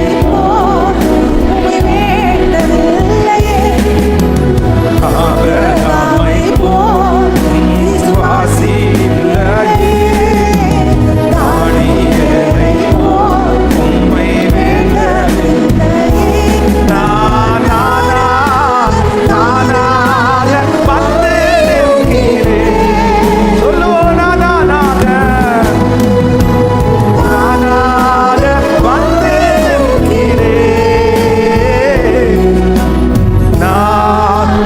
நானாகவே வந்து உம் பிரசன்னத்தில் வந்து நிற்கிறேன். நீ இன்று ஏற்றுக்கொள்வீரா? ராஜ்யம் சேர்ந்து கொள். நானாகவே நானாகவே பிரசன்னத்தில் வந்து நிற்கிறேன். நீ இன்று ஏற்றுக்கொள்வீரா? ராஜ்யம் சேர்ந்து கொள். ஹல்லேலூயா, ஹல்லேலூயா, ஆமென். தாவீது தன்னுடைய சகோதரரை பார்த்து சொல்லும்போது என்ன சொல்றார் அப்படின்னா, நான் இங்கு வந்ததற்கு முகாந்திரம் இல்லையா? ஆனால் எலியா சோர்ந்து போய் படுத்து கிடக்கும்போது ஆண்டவர் எலியாவை பார்த்து என்ன சொன்னார் அப்படின்னா, உனக்கு இங்கே என்ன, உனக்கு இங்கே என்ன, உனக்கு இங்கே என்ன வேலை? ஸோ நமக்கு அது தேவைப்படாது, நமக்கு அது தேவைப்படாது, எல்லாம் நமக்கு தேவைப்படாது. ஆமென். அதில் ஒன்றும் நம்ம கற்றுக்க முடியாது, ஒன்றும் நம்ம எடுத்துக்க முடியாது. ஸோ நம்பர் 3, மூன்றாவதாக இந்த காரியத்தை சொல்லி முடிக்கிறேன். இந்த 666 இந்த சோசியல் மீடியாவில் ஆண்டவருடைய பிள்ளைகள். நம்பர் 3, மூன்றாவதாக ஆதியாகமம் 32ஆம் அதிகாரத்தினுடைய 24வது வசனத்தை வாசிக்கலாம். ஆதியாகமம் 32ஆம் அதிகாரம் 24வது வசனம். யாக்கோபு பிந்தி தனித்திருந்தான். அப்பொழுது ஒரு புருஷன் பொழுது விடியும் அளவு அவனோடே போராடி அவனை மேற்கொள்ளாததை கண்டு அவனுடைய தொடை சந்தை தொட்டார். அதனால் அவருடனே போராடுகையில் யாக்கோபின் தொடை சந்து சுளுக்கிற்று. அவர், நான் போகட்டும், பொழுது விடுகிறது என்றார். அதற்கு அவன், நீர் என்னை ஆசீர்வதித்தாலே ஒழிய உம்மை போக விடேன் என்றான். அவர், உன் பேர் என்ன என்று கேட்டார். யாக்கோபு என்றான். அப்பொழுது அவர், உன் பெயர் இனி யாக்கோபு எனப்படாமல் இஸ்ரவேல் எனப்படும், தேவனோடும் மனிதரோடும் போராடி மேற்கொண்டாயே என்றார். அல்லேலூயா. நம்பர் 3, சோசியல் மீடியாவில் ஒரு ஆண்டவருடைய பிள்ளைகள் இருக்க வேண்டிய 3வது கவனம் என்ன அப்படின்னு சொன்னால், இந்த நம்முடைய வாழ்க்கையில் இருக்கிற எல்லாத்துக்கும் சொல்யூஷன் கொடுக்குற ஒரு டூல் சோசியல் மீடியா கிடையாது. பக்கத்தில் இருக்கிற கையை பிடிச்சி சொல்லுங்க, சோசியல் மீடியா நீங்கள் ஒளிஞ்சுக்கிறதுனுடைய ஒளிவிடம் கிடையாது, ஒளிவிடம் கிடையாது. ஆனால் அது என்னவா தான் இருக்கும் அப்படின்னா, ஒளிவிடம் மாதிரி தான் இருக்கும். இப்போது நிறைய பேர் என்ன பண்ணுறாங்க அப்படின்னு சொன்னால், நிறைய பேருடைய வாழ்க்கையிலேயே ஒரு மிகப்பெரிய ஒரு சொல்யூஷன் என்னது? கணவனார் திட்டினார் ஆனால் நீங்கள் உங்கள் அம்மாவிடத்தில் ஃபோன் பண்ணி பேசுவீர்களா, இல்லை என்றால் ரீல்ஸ் பார்ப்பீர்களா? ஹலோ, இன்னைக்கு நம்ம நிறைய பேருக்கு எங்கேயுமே சொல்யூஷன் கேட்க மாட்டோம். ஒரு டென்ஷன் வந்துச்சுன்னு வைங்களேன், ஒரு பிரச்சனைன்னு வந்துச்சுன்னு வைங்களேன், உடனே நிறைய பேர் எதை எடுப்பாங்க? ஹலோ, எனக்கு ரொம்ப ஸ்ட்ரெஸ்ஸாக இருக்குது, எனக்கு கொஞ்சம் தனியாக விடு அப்படின் போது தனியாக போக மாட்டாங்க. ஹலோ, எதோட தான் போவாங்க? ஃபோன். ஆனால் இந்த ஃபோன் அவங்களுக்கு என்ன கொடுக்குது அப்படின்னு சொன்னால், ஒரு தனி கம்ஃபர்ட்டை கொடுக்குது. தன்னுடைய மனைவி தான் கூட சண்டை போட்டாங்க அப்படின்னா, ஃபஸ்ட்டெல்லாம் ஒருத்தருடைய மூஞ்சியை ஒருத்தர் பார்த்துட்டே இருக்கிறதுனால உடனே அவங்க என்ன பண்ணிடுறாங்க? ஒப்புரவாயிடுறாங்க. ஆனால் இன்னைக்கு கணவன் மனைவி பிள்ளைகள் ஒப்புரவாகாமல் இருக்கிறதுக்கு மிகப்பெரிய ரீசன் என்ன அப்படின்னு சொன்னால், இந்த மொபைல் வந்ததுக்கு அப்புறம் நிறைய பேருக்கு ஒப்புரவாகிறது. சண்டை போட்டாச்சா, அவர் ஃபோன் எடுத்துட்டு அங்கே உட்காருவார், இந்த அம்மா ஃபோன் எடுத்துட்டு இங்கே உட்காரும், பிள்ளைங்க ஒரு இடத்துல உட்காருவாங்க, அவ்வளோதான். இப்போ இந்த கல்யாணம் பண்ணுற இந்த தம்பிங்க எல்லாம் பார்த்தீங்க அப்படின்னா, இந்த கல்யாணத்துக்கு முன்னாடி ஃபஸ்ட்டெல்லாம் மாப்பிள்ளை பொண்ணு பேச மாட்டாங்க. ஆனால் இப்போ உள்ள ட்ரெண்ட் என்ன அப்படின்னா, ரொம்ப பேசி வருவாங்க. இவங்க எல்லாத்தையும் பேசிட்டு கல்யாணம் பண்ணதுக்கு அப்புறம் இவங்களுக்கு பேசுங்கன்னா, இவருக்கு ஒன்லி எங்கே மட்டும்தான் பேச்சு வரும்னா, ஃபோனில் மட்டும்தான் பேச்சு வரும். இன்னைக்கு நிறைய பேருடைய வாழ்த்துதல், நிறைய பேருடைய பேச்சு ஃபோனில் தான் இருக்கே தவிர நேரடியாக பேசுறதுக்கு சொல்லுங்க ஒன்றுமே இல்லை, ஒன்றுமே இல்லை. ஒன்று நினைத்து கொள்ளுங்கள், யாரோ ஒருத்தர் இடத்துல ஆண்டவர் பேசுகிறாரு, பாஸ்டர் எனக்கு பிரச்சனைன்னு ஒன்று வந்துச்சுன்னா நான் உடனே சொல்யூஷனுக்காக, அதனுடைய பதிலுக்காக இங்கே போய் ஒண்டிக்கிறேன், இந்த மொபைலில் போய் ஒண்டிக்கிறேன், சோசியல் மீடியாவில் போய் ஒண்டிக்கிறேன் அப்படின்னு யார் இந்த ஜபத்தில் இருந்தாலும் இட்ஸ் த ராங், தவறான இடம்.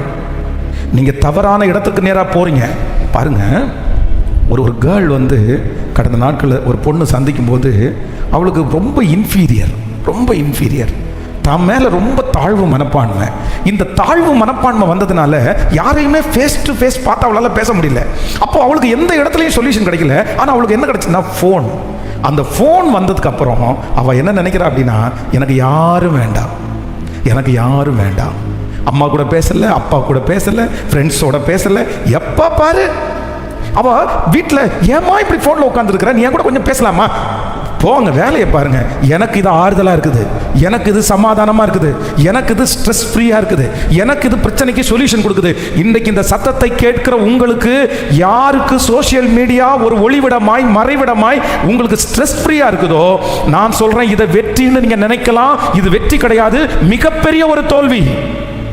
இந்த யாக்கோபை குறித்து இப்போ வாசிச்சோம்ல, யாக்கோபு என்ன அப்படின்னா, தன்னுடைய வாழ்க்கையில் இருக்கிற பிரச்சனைக்கு இவர் நிறைய ஐடியாஸை ஃபாலோ பண்ணுறாரு. நிறைய ஐடியாஸை ஃபாலோ பண்ணி எல்லா ஐடியாவிலையும் தோற்று போய் இப்போ ஒன்று மட்டும் முடிவெடுக்கிறாரு. யாக்கோபு பிந்தி தனித்திருந்தான். ஒரு புருஷன் பொழுது விடியும் மட்டும் அவனோடு போராடி மேற்கொள்ளாததை கண்டு, நான் உனக்கு என்ன செய்யணும்னு கேட்கும்போது, நீர் என்னை ஆசீர்வதித்தாலே ஒழிய நான் சொல்றேன், எனக்கு மறைவிடம்னு ஒன்று இருக்குமானால், எனக்கு ஒளிவிடம்னு ஒன்று இருக்குமானால், என் பிரச்சனைக்கு பதில்னு ஒன்று இருக்குமானால், எனக்கு ஸ்ட்ரெஸ் ஃப்ரீன்னு ஒரு இடம் இருக்குமானால், என்னுடைய பிரச்சனைக்கு முழு விடுதலை இருக்குமானால், அது கர்த்தர் சமூகத்தை யார் தேடி போறாங்களோ அவங்களுக்கு தான் விடுதலை. அவர் சமூகம் தான் எனக்கு ஆன்சர், அவர் சமூகத்துல தான் எனக்கு நித்திய பேரின்பம் வரும். அப்போ இனி கணவர் திட்டும் போது, இல்லைன்னா மனைவி திட்டும் போது போனை எடுத்துட்டு போயிட்டு நிறைய பேர் என்ன சொல்றாங்க தெரியுமா, எனக்கு இதான். ஹலோ, எதுக்கு இப்படி போன்லயே உட்காந்துருக்கேன்னு கேட்டா, எனக்கு இதுதான். இப்போ உங்களே கேட்டு பாருங்க, நீங்கள் எத்தனை பேர், இப்போ உங்களை பார்த்து கேட்குறேன், எத்தனை பேர் பிரச்சனைன்னு ஒன்று வந்த உடனே ஆண்டவரே அப்படின்னு போய் முழங்கால் படிட்டு ஜெபம் பண்ணி உட்காருங்க? இல்லை எத்தனை பேர் பிரச்சனைன்னு வந்த உடனே ஃபோனை எடுத்து ரொம்ப ஸ்ட்ரெஸ்ஸாக இருக்குது, ஜோக் ஏதாவது பார்க்கலாமா, ரீல்ஸ் ஏதாவது பார்க்கலாமா? நீங்களே டெஸ்ட் பண்ணி பாருங்களேன், என் லைஃபினுடைய சொல்யூஷன் வந்து எதில் இல்லை? சத்தமாக சொல்லுங்க. இல்லை சில ஐடியாஸு, சில விஷயங்களை நான் தெரிந்து கொள்வதற்கு எடுத்துக்கலாமே தவிர என்னுடைய வாழ்க்கையில் இருக்கிற மொத்த ஆன்சரையும் எது கொடுக்க முடியாது. நான் நம்புகிறேன் என்ன ஒரு வித்தியாசமான பாதையில் நடத்துவார் உங்களை. என்னுடைய அனுபவம் எப்போவுமே உங்களுக்கு செட் ஆகாது. எப்படி சவுலுடைய ட்ரெஸ்ஸு தாவீதுக்கு செட் ஆகலையோ அதே போல கர்த்தருடைய பிள்ளைகளே, உங்களுடைய அனுபவம் வேறு, உங்களை நடத்துகிறது வேறு. நான் நம்புறேன் இன்னொருத்தரை நடத்துறது வேறு. கவனிங்க, இதை கண்டிப்பாக கவனிக்கணும். நீங்கள் ஒரு கணவனார் சண்டை போட்டுகிட்டே இருக்கிறாரு, அடிக்கடி குடிச்சிட்டு வர்றாரு. அதனால பக்கத்தில் வீட்டில் இருக்கிற ஒரு ரட்சிக்கப்பட்ட சிஸ்டர் இந்த பொண்ணுக்கு ஒரு ஐடியா சொல்கிறாங்க. ஒன்றும் இல்லை, அவன் சர்ச்சுக்கு வரணும்னு நினச்சா நீ பிசாசு பிடிச்சது மாதிரி நடின்னு சொல்கிறாங்க. பிசாசு பிடிச்சது மாதிரி நடின்னு சொன்ன உடனே இந்த பொண்ணு அப்படியே லிட்டரலாக இவன் தண்ணி அடிச்சுட்டு வந்த உடனே பிசாசு பிடிச்சது மாதிரி நடிச்சிட்டான். இவன் மனைவியை ரொம்ப நேசிக்கிற பையன், இவன் பிசாசு பிடிச்ச நடிக்கிறத உடனே அந்த பையன் என்ன பண்ணிட்டான் அப்படின்னு சொன்னால் அந்த பொண்ணை ஸ்ட்ரெயிட்டாக கூட்டிட்டு வந்துட்டான். நான் தான் பார்க்குறேன், நான் பார்த்தா அப்படியே அசல் பிசாசு மாதிரியே பண்ணுது. கார்ல இருந்து இறங்கி வரான், அவனா தாங்குன்னு தாங்குறான். என்னென்ன கொண்டு வந்து சர்ச்சில் இங்கே தான் உட்காந்து ஜெபம் பண்ணிகிட்டே இருக்கிறோம். நானும் ஜெபம் பண்ணுறேன், இயேசுவின் நாமத்தினால போ பிசாசு, இயேசுவின் நாமத்தில் ஓடு பிசாசு. அது பிசாசாக இருந்தால் தானே ஓடும், அதுதான் பிசாசே இல்லையே. நமக்கு இது தெரியலையா, நடிக்குது. கொஞ்ச நேரம் தாண்டி பேச ஆரம்பிச்சு, சரி நான் எங்கேருந்து வந்தேன் தெரியுமா அப்படிங்க. நீ எங்கேருந்து வந்த அப்படின்னு கேட்டா, இவன் குடிக்க போனா இல்லை, அந்த ரோட்டில் இருந்து வந்தேன் அப்படின்னு சொல்லி அந்த பொண்ணு சொல்லுது, இவனை குடிக்க மாட்டேன்னு சொல்லு, அப்போ நான் வெளியே போகிறேன். எனக்கு உடனே எனக்கு கொஞ்சம் புரிஞ்சிருச்சு, பிசாசு குடிக்கத்தான் சொல்லும். பொதுவாக பிசாசு குடிக்கத்தானே சொல்லும், எனக்கு ஒரு குவார்டர் வாங்கி கொடுத்தானே சொல்லும். இது புதுசாக இருக்கு, இந்த பிசாசு வித்தியாசமாக இருக்குது. இது ஆத்மாவை கூட்டிகிட்டு வர பிசாசு போல. சில பிசாசு ஆத்மாவை கூட்டிகிட்டு வரும்ல. சரி இந்த பொண்ணு சொல்லுது அவனை உடனே நீங்கள் நம்ப மாட்டீங்க, எனக்கு இன்னைக்கு நினச்சா கூட பாவமாக இருக்குது. அந்த பையன் சாஸ்டாங்காமல் விழுந்துட்டான், ஆண்டவரே நான் இனி குடிக்க மாட்டேன்,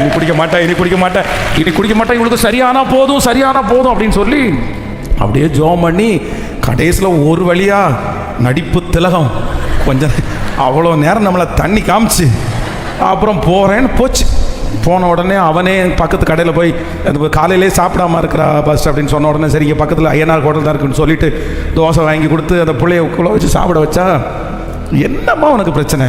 நீ ஜெபம் பண்ணுற பொண்ணு தானே, நீ ஆண்டவரை நேசிக்கிற பொண்ணு தானே, நீ ஊழியத்தில் எல்லாம் இருக்கிற பொண்ணு தானே, உனக்கு எப்படி பிசாசு பிடிக்கலாம், என்ன ஆச்சு அப்படின்னு அந்த பிள்ளைகிட்ட நான் கேட்குறேன். நான் பொதுவாக ஓடிச்சுன்னா போயிடுறது நம்மளும், சரி போயிடுச்சே நமக்கு என்ன அப்படின்னு. ஆனால் என்னமோ தெரில, நான் கேட்குறேன், நீ ஜெபிக்கிற பொண்ணு தானே, உனக்கு எப்படி பிசாசு பிடிச்சி, நீ ரொம்ப ஆண்டவராக நடக்கிற பிள்ளை, உனக்கு எப்படி பிசாசு வந்துச்சு, எனக்கு தெரியணும் அப்படின்னு சொல்லி கேட்கும்போது அந்த பொண்ணை உண்மையாக ஒத்துக்குச்சு.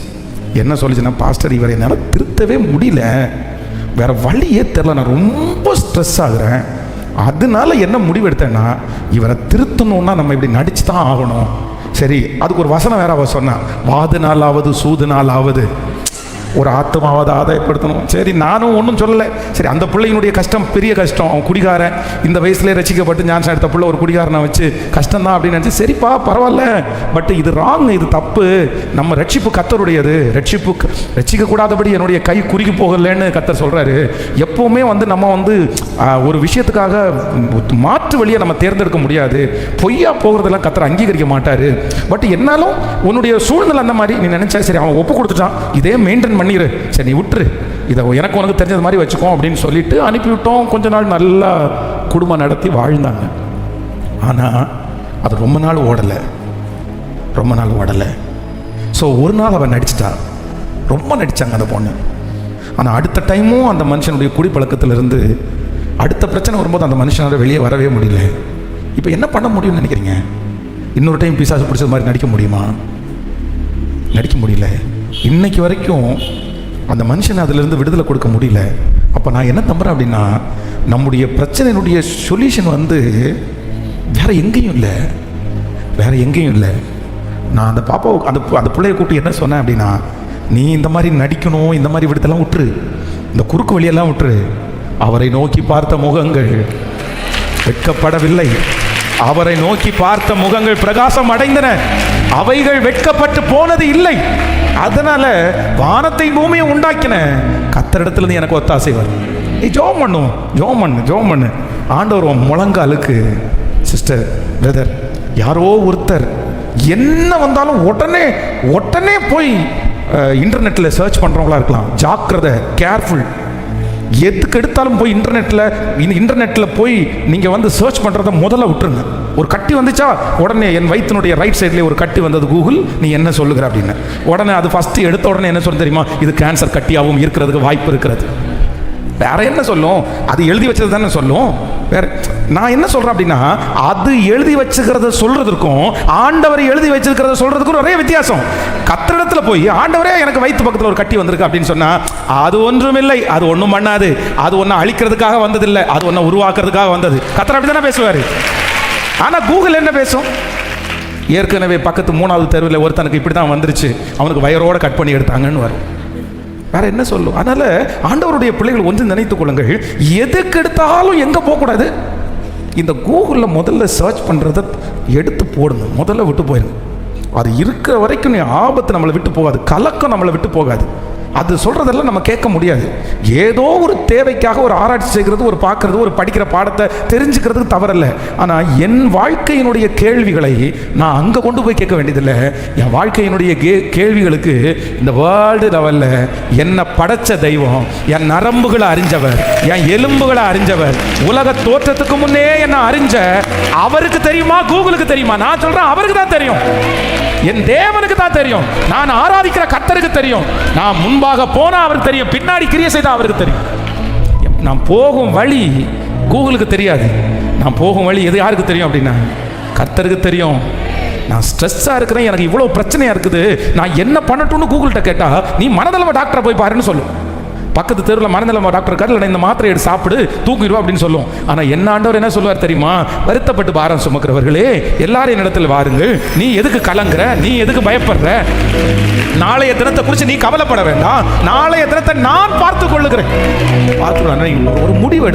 ஒரு முடிவெடுங்க. நான் சர்ச் பண்ணவே பண்ணாதீங்க, எதையுமே தேடாதீங்க. ஸோ நம்பர் 3, மூன்றாவதாக நான் இந்த சோசியல் மீடியாவில் என்னுடைய பிரச்சனைக்கான சொல்யூஷனை நான் என்ன பண்ண மாட்டேன்னா தேட மாட்டேன். யாரை தேடுவேன்? எனக்கு ஐடியாஸ் சோசியல் மீடியா கொடுக்குற ஐடியாஸ் இல்லை, எனக்கு அவர் கொடுப்பாரு, அவர் சொல்லி தருவார், அவர் கொடுப்பாரு. ஏன்னா நான் எப்படி போகணும்னு யாருக்கு தெரியும்னா, ஹல்லேலூயா. சோசியல் மீடியா எனக்கு ஆப்ஷன்ஸ் கொடுத்தோம், option A, option B, option C கொடுக்கும். ஆனால் ஏன் ஆண்டவர் ஏபிசிடி எல்லாம் கிடையாது. ஒன்னே ஒன்று, நான் உனக்கு போதித்து நீ நடக்க வேண்டிய வழியை உனக்கு காட்டுவேன், உன்மேல் என் கண்ணை வைத்து உனக்கு நான் ஆலோசனை சொல்லுவேன்.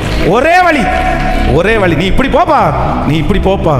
அதனால் இன்றைக்கு ஒரு தீர்மானத்தோடு போய் இந்த ஃபஸ்ட் டே ஆண்டவர் எல்லாரோடையும் பேசுகிறார். 666 யாரும் எதிர்பார்க்க வேண்டாம். அது வந்துச்சுன்னா நான் போட மாட்டேன், நெட்டிலையும் போட மாட்டேன், கையிலையும் போட மாட்டேன் அப்படின்னலாம் ஒன்றும் இல்லை. ஏற்கனவே வந்துச்சு, ஏற்கனவே நிறைய பேர் கையில் தான் வச்சுருக்கிறீங்க, ஏற்கனவே நிறைய பேர் அதை யூஸ் பண்ணிட்டு தான் இருக்கிறீங்க, அதை வச்சு தான் வாங்குறீங்க, அதை வச்சு தான் விற்கிறீங்க. என்ன அப்டேஷன் பின்னாடி இருக்குது? ஒருவேளை ஆண்டவருடைய வருகைக்கு முன்னாடி அப்டேஷன் அதிகமாகும், அவ்வளோதான். ஆனால் ஞானம் என்ன அப்படின்னு சொன்னால், அது நான் கர்த்தரை ஆராதிப்பதற்கு, பரலோக ராஜ்யம் வருவதற்கு அது கண்டிப்பாய் தடையாக இருக்கிற அளவிற்கு அதன் பின்னாடி போக மாட்டேன். நான் அதை ஆண்டு கொள்ளுவேன், அது என்னை ஆண்டு கொள்வதற்கு நான் விடவே மாட்டேன். ஹல்லேலூயா. அங்கேருந்து என்ன மெயில் அனுப்பினாலும் உங்கள் கையில் கட்டியிருக்கிற 666 மட்டும் கனெக்ட் ஆகாது. காரணம் என்னென்னா, உங்கள் கனெக்ட் கிரைஸ்ட் மேலே, உங்கள் கனெக்ட் கிறிஸ்துவின் மேலே. அதனால் என்ன வந்தாலும் இல்லை என்ட்ரி ஆகாது. அதுதான் கர்த்தருடைய பிள்ளைகளுக்கு பலன். எழும்பி நிற்கலாமா? ஆண்டவரே, ஆண்டவரே, இந்த உலகத்தில் ஆண்டவர் நாங்கள் வாழ்வதற்கு நிறைய வசதிகளை தந்திருக்கிறீர், நிறைய ஆப்பர்ச்சுனிட்டிஸ் நீ தந்திருக்கிறீர். ஆனாலும் ஹல்லேலூயா ஆண்டவரே, நாங்கள் அதை சரியாக கையாளுவதற்கு எங்களுக்கு பலன் தாருங்க ஆண்டவரே, பலன் தாருங்க ஆண்டவரே. இந்த ஃபோனை என்னைக்கு நிறைய பேர் கையில் எடுத்தாங்களோ அன்னையிலிருந்து தான் அவ்வளவு கலக்கம், அன்னையிலிருந்து தான் அவ்வளவு மன வருத்தங்கள், அன்னையிலிருந்து தான் அவ்வளோ பிரச்சனை. Thank you Jesus. ஹல்லேலூயா. சிஸ்டர், இது வந்ததுலேருந்து தானே சிஸ்டர் நீங்கள் மாறினீங்க. பிரதர், இது வந்ததுலேருந்து தானே பிரதர் நீங்கள் ரொம்ப மாறினீங்க. ஜெபம் குறைஞ்சது அதனால தானே பிரதர். நீங்கள் இவ்வளோ தப்பு பண்ணுறதுக்கு காரணம் அதுதானே பிரதர். அதுலேருந்து நீங்கள் தெரிஞ்சுக்கிட்டது ரொம்ப கொஞ்சம், ஆனால் அதில் நீங்கள் விழுந்து போனது ரொம்ப அதிகம் இல்லை. அதனால் எல்லாருமே ஒருவேளை அந்த மொபைலை கையில் வச்சுருந்தா கூட நீங்கள் அதில் ஒரு தீர்மானத்தோடு இன்றைக்கி போங்க. கவனிங்க, 3 காரியத்தை சொன்னேன். நம்பர் 1, முதலாவதாக லிமிட். என்னுடைய சோசியல் மீடியாவில் என் மொபைலில் ஒரு லிமிட் வச்சுக்குவேன். நம்பர் 2, ரெண்டாவதாக சொல்லுங்கள், நான் எனக்கு முக்கியமானது என்னுடைய எது எனக்கு முக்கியமோ அதை மட்டும்தான் நான் செய்வேன் அதில். நம்பர் 3, மூன்றாவதாக என்னுடைய பிரச்சனைக்கு நான் அதுக்கு கீழே என்ன பண்ண மாட்டேன்னா, நான் போய் ஒளிஞ்சிக்க மாட்டேன். எனக்கு பாதுகாப்பு அது கிடையாது, எனக்கு ஆலோசனை சொல்லுகிற ஆலோசகர் அது கிடையாது, என்னுடைய கவுன்சிலர் அது கிடையாது, எனக்கு ஸ்ட்ரெஸ் ஃப்ரீ அது கிடையாது. என் ஸ்ட்ரெஸ் ஃப்ரீ என்னுடைய கவுன்சிலர். ஹல்லேலூயா. சங்கீதக்காரனாகிய தாவீது சொல்லும்போது சொல்கிறார், அவருடைய சாயலிலே